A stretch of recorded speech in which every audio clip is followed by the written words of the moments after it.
যদি পায়ে হেঁটে আকাশ পানে পাড়ি দেওয়া যেত,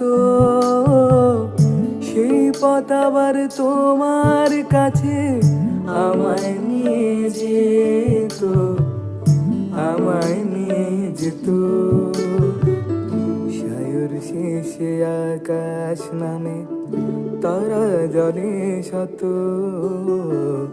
সায়র শেষে আকাশ নামে তারা জলে শত। ডানা ভাঙা পাখির আবার ঘরে ফেরা হতো, ঘরে ফেরা হতো। তবে তোমার সাথে আমার